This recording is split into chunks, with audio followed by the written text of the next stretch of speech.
friends, and welcome back to another episode of Egg Wars. I hope you are all doing well. Good to see you. I hope your weekend has gone so well so far, as I mentioned yesterday. Before we get started, we're kind of on an in-between sip today, not dollar store, but you know it's still a little under the monster. But I'm feeling like getting a little of that hydration in me today.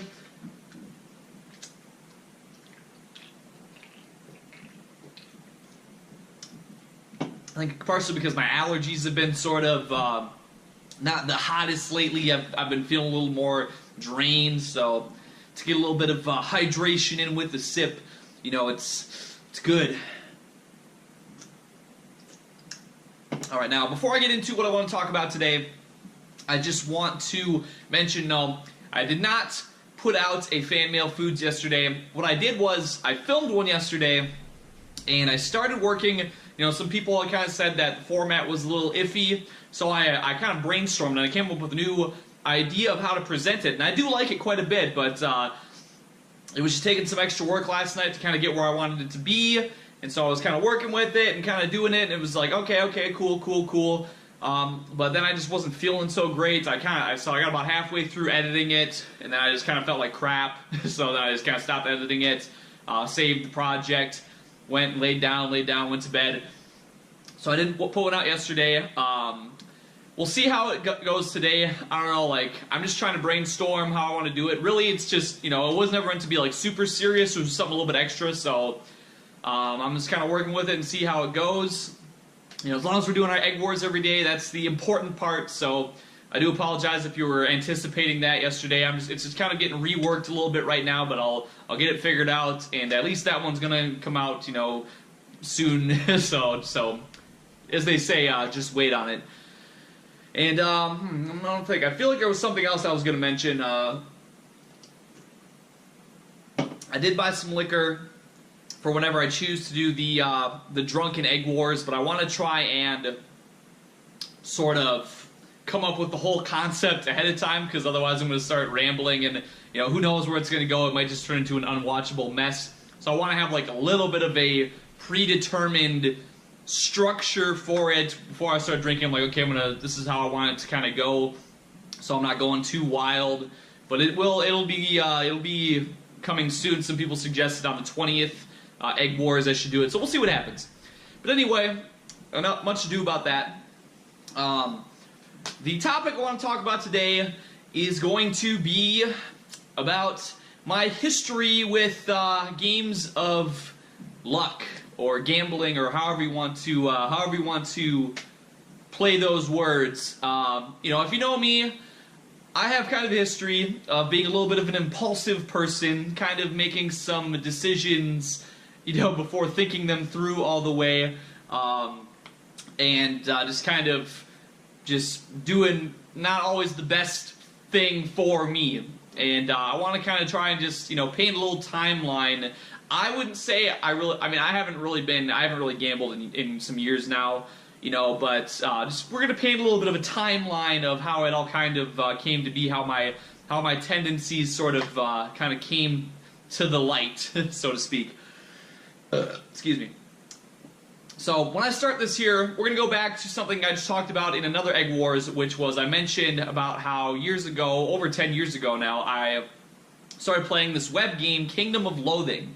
And so what happened was I created my Kingdom of Loathing account back in like 2005, I think, and I played it a little bit. You know, I didn't even really have like access to a, you know, computer all the time back then. You know, it was sort of a sometimes sort of thing. And I think at first it wasn't blocked on our school network, I think, at school. So I think I was able to play it a little bit. Like, if I got to school a little early, I could hop in, you know, the computer lab and like pretend like I had to print something out quick, but just go in and try and spend some of my energy real quick on that.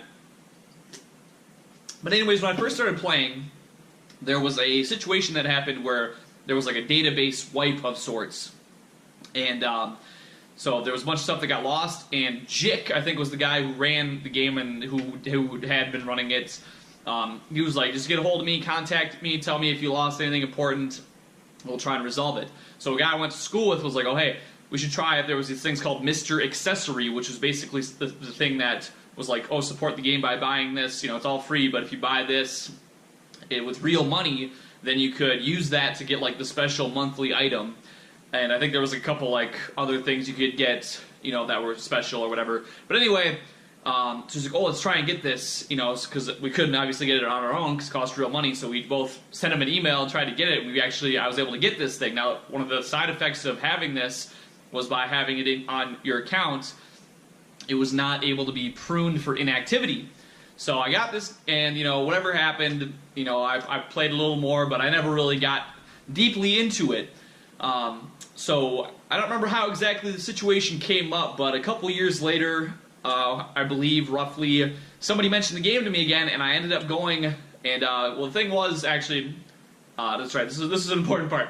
When I was playing it originally back in 2005, I used that special item I got to buy the special monthly item whenever I had received it, like the special item of the month. So that was in my inventory. My account was never able to be deleted for inactivity. So moving forward, goes to like 2007 or whatever, and somebody brings the game back up to me. So I started playing it again, or I logged back into it to kind of see what was going on.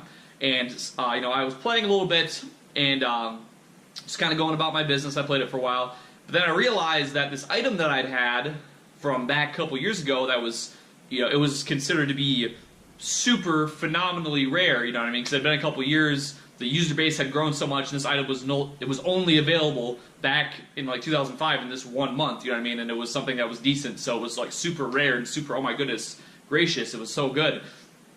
So I thought to myself, I was like, well shit, you know, I could keep this, or I could sell it for a bunch of money, and then, you know, I could actually, if I'm playing it, you know, because when you're playing the game and stuff, you know, there's all different kinds of, there were so many different items and things you could get to help yourself, because you would go through these, you level up and complete the game, and then you go through an ascension where you keep, you know, basically like a, you know, a one, you know, permanent bonus, but then you start a new level or a new character again, basically with like an extra permanent bonus.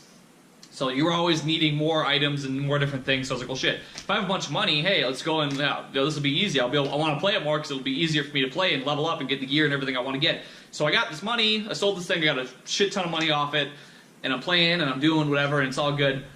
But I joined this, they have these things called clans, which were like guilds. So I joined this clan, and they're like, oh, you know, they introduced me to this games chat, which was, you go into this chat, and they would do raffles and giveaways and all these different things. So I was in this chat, and I had a fair bit of money, so I was able to go into some of these raffles where basically a player would have their player store, and they would sell an item. Is like, you know, they would have like an easily attainable item, but they'd sell it for a high price, and that was like your raffle ticket. And they were able to see on their player store logs what people bought, and so they'd be, okay, these people bought this, let's do a raffle, pick one out of the hat or whatever, and they'll win this super cool item. And I ended up winning one of these raffles that was quite a high roller raffle, which then increased my money even more. And now, so that's, you can look at one point, there was this part of the game called the money making game, which was essentially a coin flip toss where you put, you know, you would either take somebody's bet or you would put your own bet out for somebody to take, a coin would flip, and either one person would lose everything and the other person would, you know, gain double whatever the bet amount was.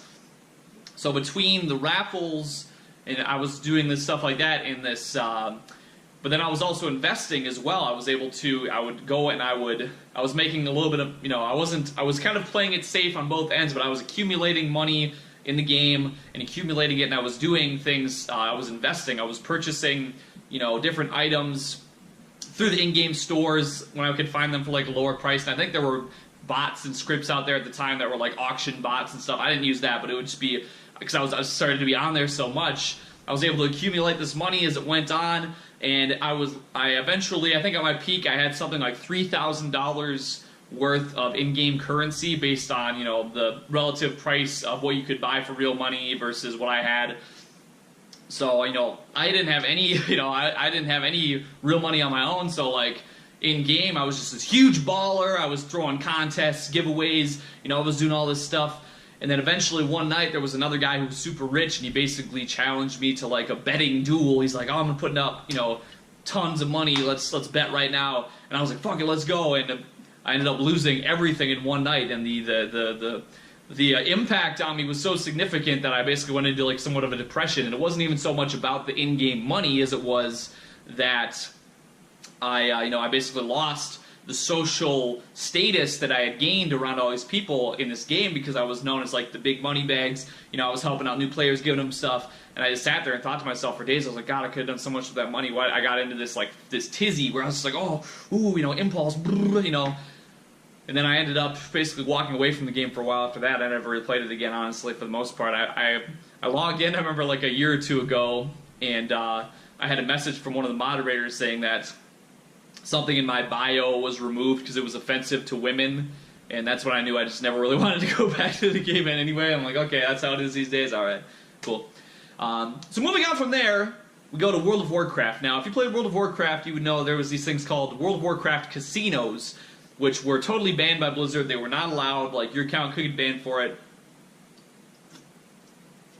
But what would happen essentially would be a level 1 character would come out and start spamming in chat, being like, oh, come join a group, because there was, you know, /roll would roll between 1 and 100. They come in and be like, oh, come here, come hither, you know, roll a 70 or higher, get double your money. Roll a 80 or higher, get triple. Roll 90 or higher, get 5 times. Woo, woo, woo. And, I mean, a bunch of times it was a scam. However, I noticed this, and once again, my gambling nature sort of, like, crept up on me a little bit. I'm like, ooh, this is kind of cool. Because in World of Warcraft, once again, I was a pretty good moneymaker in World of Warcraft. I had, you know, there was people who I knew, like, in my guild and stuff. I mean, I played on different servers throughout the years, different factions, all different kinds of shit. But one thing that would always be kind of the same would be you had your certain people in the guild when I was doing raiding.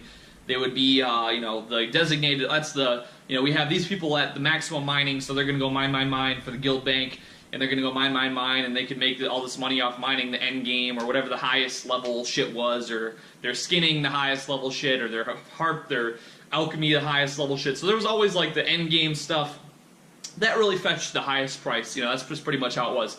However, me being me, you know, I'm looking at that, and I'm looking at the competition for all that. I would just be like, you know, screw all that crap. I would always go out of my way. You know, I would do things like go and read through all the profession leveling guides and sort of like break down these profession leveling guides to find one of, you know, whatever there would be like a choke point in a profession leveling where it'd be like, okay, I need to get from, you know, this, I need to gain 10 skill points in this range, and everything in here is like, you know, is like hard to come by. Or there was a couple different ways. So it would either be that, if there was like one item where obviously like enchanting pearls were always needed to, like, you know, start enchanting the next level, I would corner the pearl market. I would fucking buy out, you know, as much as I could and reset them at like ridiculous prices, like 10, 20 times what they were actually worth, and I basically would fucking like just kind of choke the market that way and make a lot of money that way.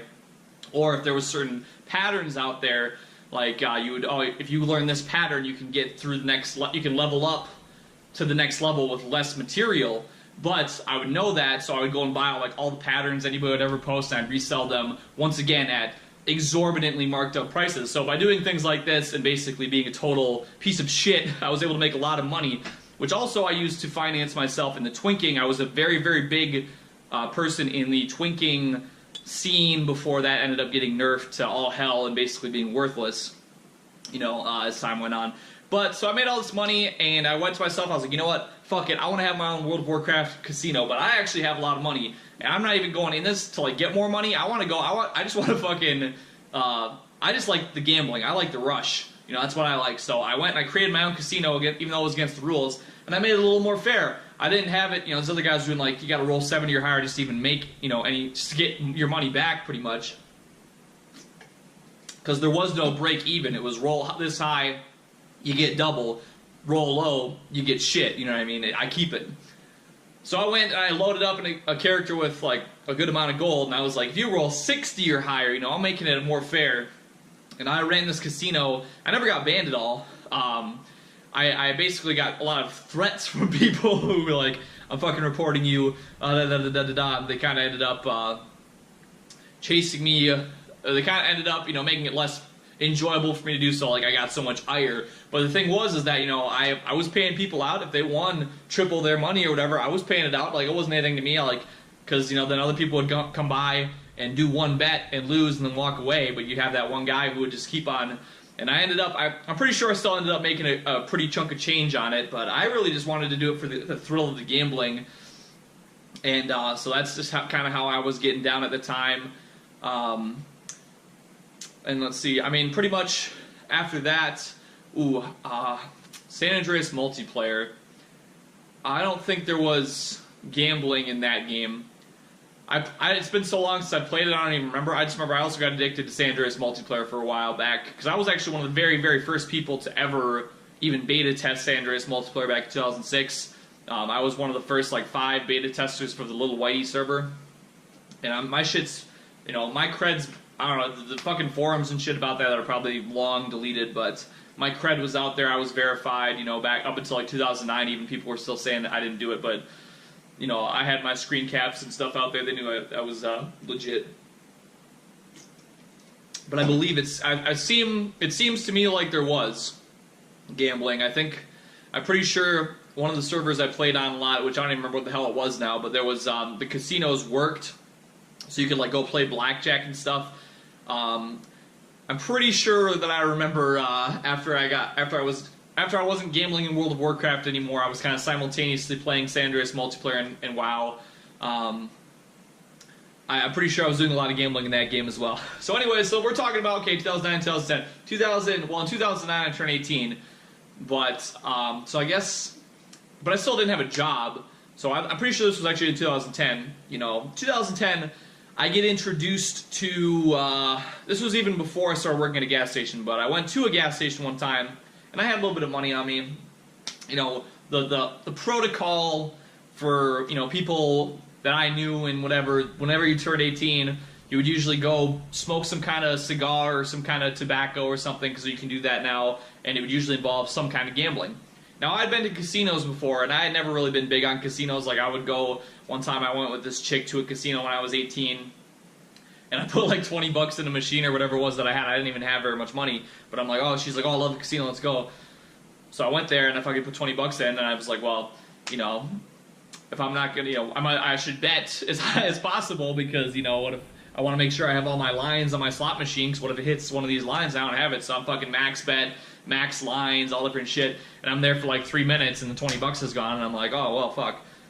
And the chick's over there playing like the minimum, and she's like, well, no, you don't even make, you don't play it to try and hit the wheels, you gotta hit the bonus, that's how you get the money.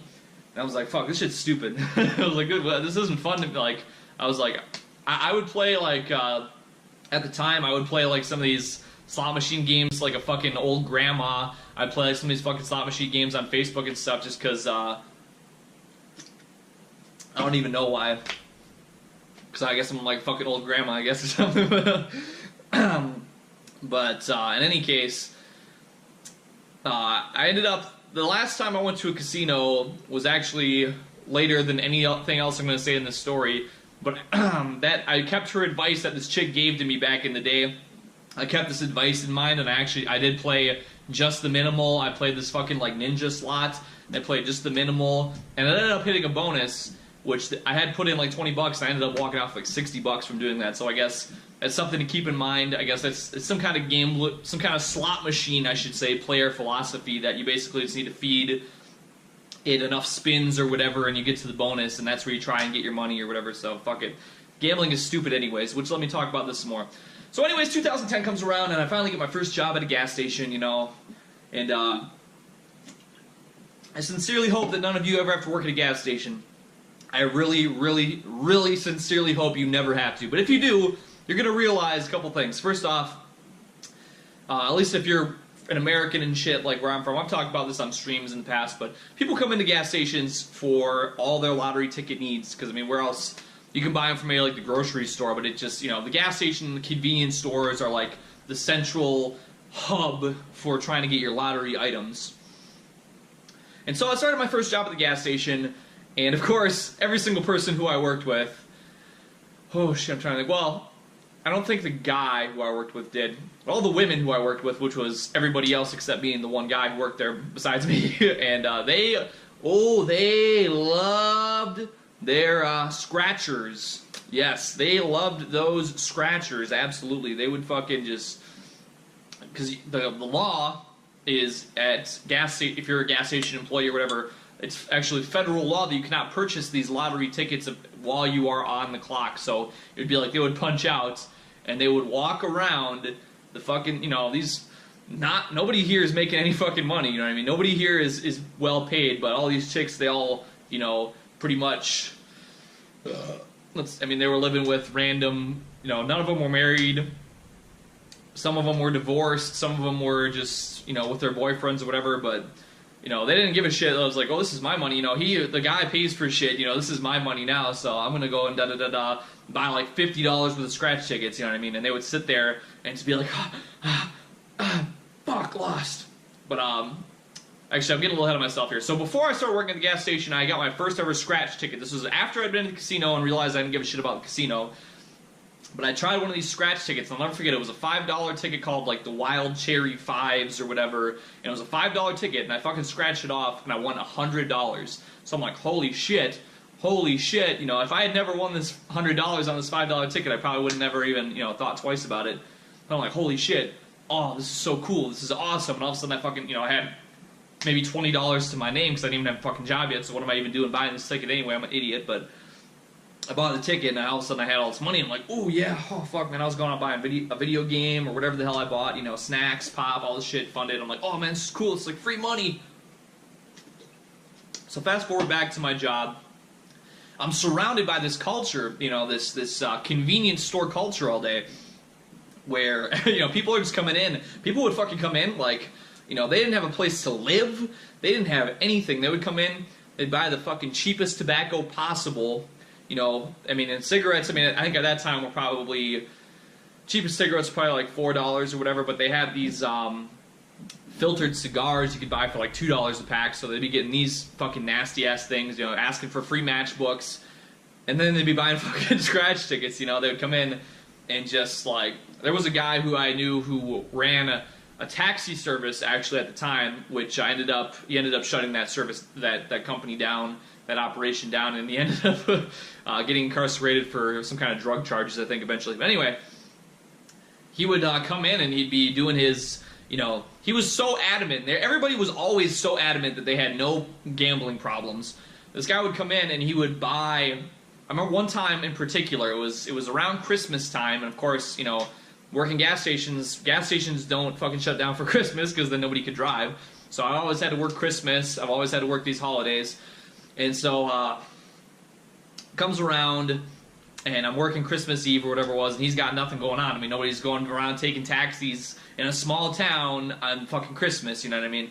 So he's like, oh, let me try this new $20 scratch ticket. He ends up buying, okay, so if you don't know about how these work in gas stations, every ticket is like, is like in certain increments, and the $20 tickets would have 25 for like a $500 package that the store would order, and you make like $502 off the shit when you sell it or whatever, or however the fuck it works. Like, it's pretty much pointless to the store, they make no money off it. But he bought this whole entire fucking roll, $500 with scratch tickets, and he had 2 $100 winners and 23 losers. There was another time where I had this old man come in, and he purchased, there was this thing, it was called like Rings of Cash or whatever, and he purchased 23 tickets in a row without a single winner. And they would sit there and fucking scratch at the counter, scratch. So these certain incidents, these were more like got towards like the tail end of me working at this store, and made me realize that these tickets were fucking, oh my goodness, the odds are just fucking minuscule. But in those couple of years in between me very first starting my gas station job and me leaving that first gas station job, when I finally realized that the scratch tickets and all that shit was total bullshit, I unfortunately, in this culture that I was immersed in with these people who I was working with, I would go and I'd finish up my shift and they'd be like, ooh, have you tried that new ticket yet? And so I'd be like, oh no, I gotta try it. And then there was, unfortunately, again, a couple tickets that I had. There was one that was a $1 ticket that I won $40 on, and there was one that was a $2 ticket that I won like $50 on. And then I also had a couple instances where there was a guy who won like $500, he cut me off $50. There was a lady who won like $500, she cut me off like 20-some. So that, you would get like, ooh, here's a little money, here's this, you get like the little carrot on the stick. And I started just, I started basically buying a ticket, at least one ticket every single day. I'd be like, you know, oh, well, everybody I see, they're buying a scratch ticket every single day. All these old people are coming in, they're buying a Powerball ticket every day, saying this is my retirement, this is how I'm going to retire. So I'm like, fuck, man, you know, it was just like too tempting, you know. It's like you're surrounded by temptation constantly. I imagine that's probably how it is if you work at like a fucking porn shop or something. It's probably very hard to not watch pornography or something of that sort, you know. Or if you work in a tobacco shop, you know, you probably smoke and you probably, you know, it's like something you're surrounded by all day, and it's just like, oh fuck, you know, the temptation is there. So I would buy these tickets every single day, and then at some point, it was, shit, I'm trying to remember. Well, actually, that was actually also the very first time I ever started trip fagging, which was actually on Fit. I don't know why, but it was because Fit was the only board I was browsing at the time. I used to post trip fag threads on Fit where I would scratch off scratch tickets. I don't know why. I don't know why that's what it was, but it was in a way, it was like the game, it like enhanced the rush of the gamble for me. You know, it enhanced the sort of feeling I was getting from it when I would like post. I would like scratch off one line, take a picture on my old fucking, you know, flip phone Nokia shit that I was using at the time. I didn't even have a smartphone, you know. So I'm taking a picture with this old ass phone and fucking transferring it to my laptop and posting it on Fit and being like, oh, that's a loser. That's a loser. And there's YouTube videos of this shit. People do this shit on YouTube now where they scratch off scratch tickets. And some of this shit gets like 1 million views, you know, so it's it's da-da-da, you know, it's like this. It's this total, you know, it's this rush. It's this rush you get. But it all came to an end for me. You know, the nail in the coffin was watching all these guys lose all this money. But my personal thing that really just said this has to stop was they came out with this ticket called the Win for Life ticket, which was a $20 scratch-off ticket. And, you know, you would have your normal prizes, but you would have the chance to win, like, I don't remember what it was. It wasn't even like a ton of money. It was like, you know, I think it was like $300,000 or $200-some thousand a year for life. So, I mean, comparatively, it's not like $100 million win, you know. But I was like, ooh, if I just got that, I don't have to work anymore. Woo, I don't have to work anymore. Oh my god, wow, oh my goodness, I couldn't believe it, you know. Chalk it off on me being a fucking stupid teenager. I don't know. But I bought one of those tickets. Ooh, oh, it was a $20 winner. Okay. You know, so I'm sitting there. I'm fucking sitting there. I wasn't even driving at the time, so I'm sitting there in my fucking bedroom, like holding the sticker, like, okay, I want my money back. I gotta go get another one. I gotta go get another one. Oh, I gotta go get another one. Oh. So I went and turned that fucker in. You know, the next day or whatever it was, I was fucking rip roaring, just like, God, oh wait, which one do I want to go turn into? This gas station? Are they going to be the bigger winner? Is this one going to be? Well, I don't want to go back to the one I bought it from, because what if that next one's a loser? Oh, you know, I'm just like, oh, just like fucking just, ooh, you know, fucking fire in the veins, ooh. And I brought one to, I'm trying to remember what was that. I turned that in, I got my $20 back. And that one I chose to turn it into actually did not, they were out. They sold out of that ticket. They didn't have any more in stock at the time. So, of course, that's even more. I'm just like, oh, God, they don't have it. So I ended up going to work at my job. But before I clocked in, or because I would work the night shift, so yeah, before I clocked in, I bought the ticket. But I couldn't play because you can't scratch it on the fucking clock. So how do you think I felt then? Just fucking like this. Oh, my God, I got to get off work. You know, I'm fucking, that whole day at work, I'm just like, just going crazy. So I get off work that night and I fucking start scratching. I'm not even out the fucking door. You know, I can't cash it into my store, obviously, because everything's shut down. And but the lottery didn't go offline until midnight. So that's just how it is, how it was in my state. I mean, I'm guessing it still is. The lottery would go offline at midnight and come back up in the early morning hours after it like recalibrated or whatever. So I fucking take that ticket and.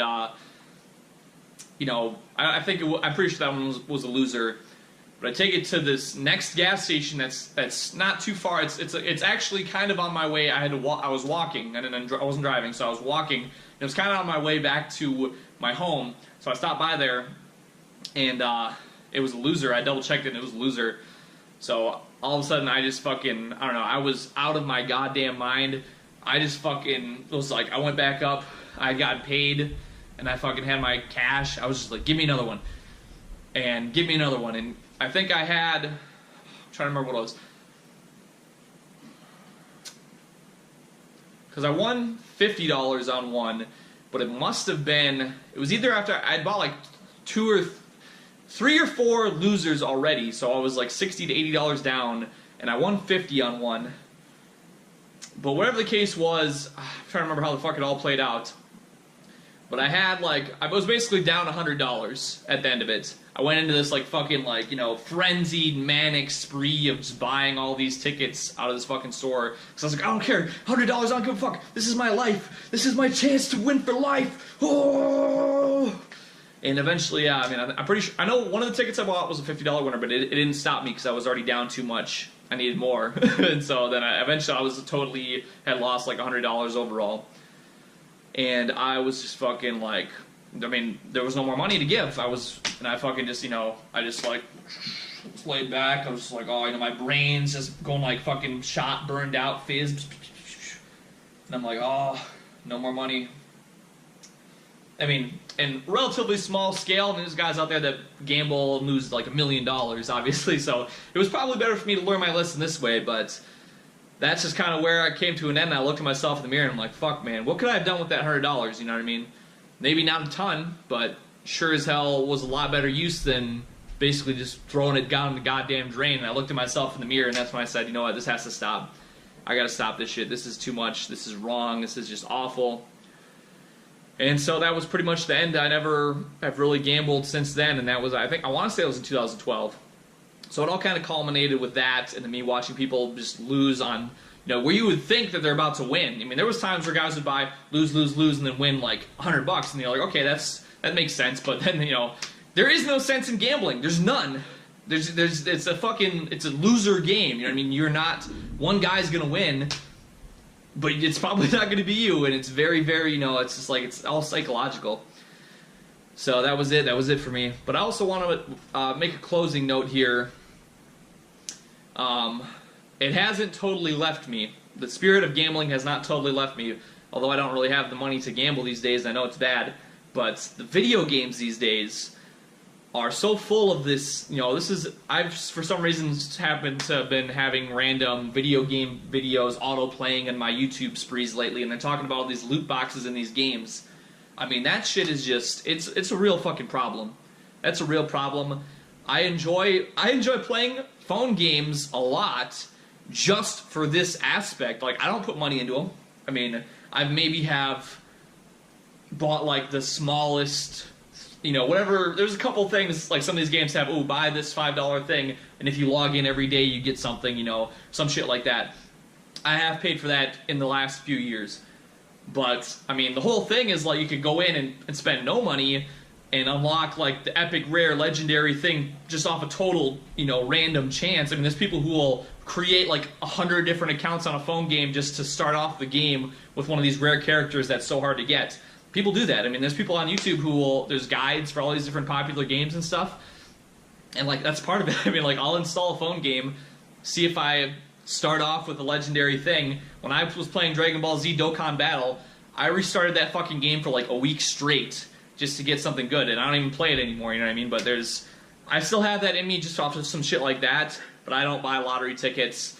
I surely hope that I never ever fall down that hole again. I hope I never get rich and become a fucking whale for free-to-play games or mobile games or any shit like that, but it's hard, man, when you're an impulsive, addicted personality type of guy like me. It's just, it's not good, but I've fought that struggle, and for the meantime, I'm on the winning side of it, I think. So, in any case, thank you for tuning in to another episode of Egg Wars. Hope y'all have a great rest of your weekend, and we'll see you next time.